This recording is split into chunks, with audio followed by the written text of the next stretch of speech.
And let's start with chart 9.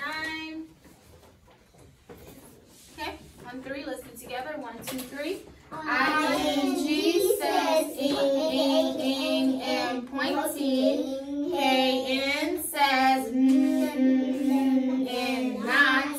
G-N says and not. A-N-G says ang, and bang. I-N-G says ing, and king. O-N-G says ong, and long. U-N-G says and strong. A-N-K says ank, and bank. I-N-K says ink, and wink. O-N-K says onk, and honk. U-N-K says unk, and trunk. W-A says walk, and wash. A says and adopt. Y says e, and baby.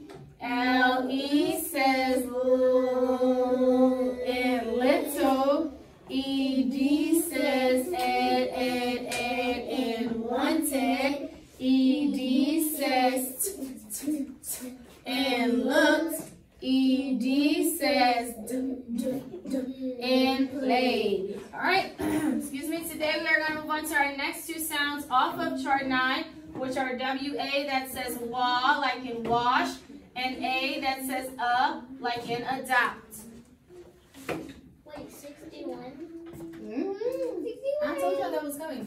Okay, ready? So W-A, wa, A, Okay, so I have W-A, wa, and as piece, word?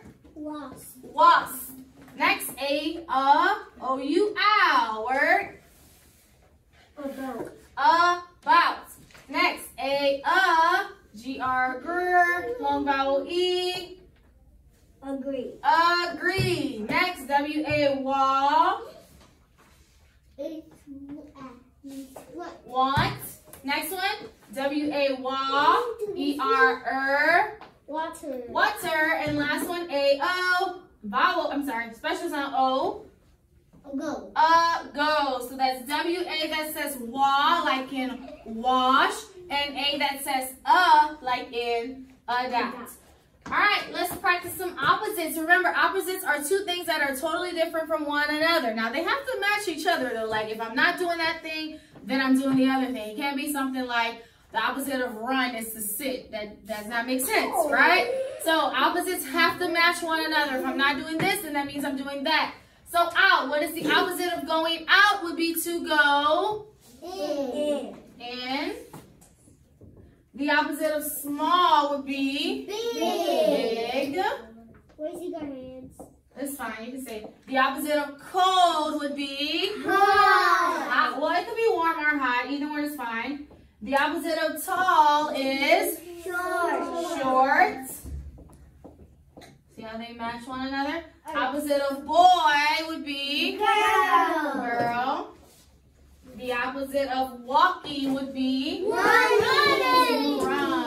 Good. So opposites are 2 things that are totally different from one another. But they will have to match one another. If I'm not doing that thing, then I'm doing the other thing. All right, next I have some root words here, and I want to apply a suffix to the root word, suffix ing in particular. So I have walk. Could you come and write walking? What would it look like to make it into walking? Not too big, because the line's not that long. I want to try.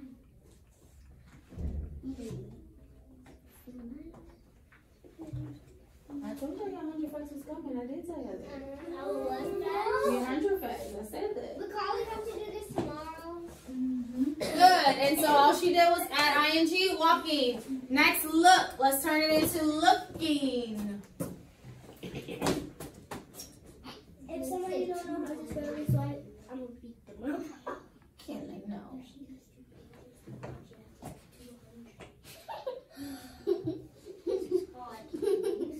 Okay.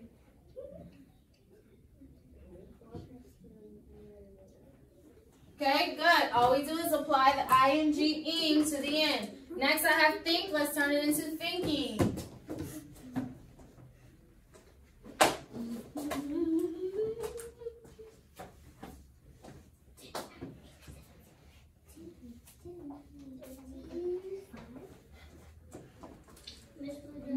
Good. Thinking. Next, I have talk. Let's turn it into talking. Talk.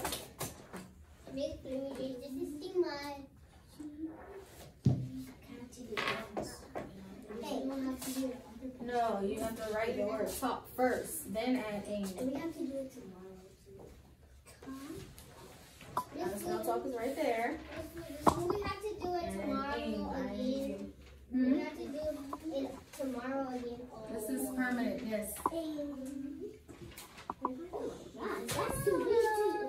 Okay, talking. So we have the root word talk, and then we have the suffix ing.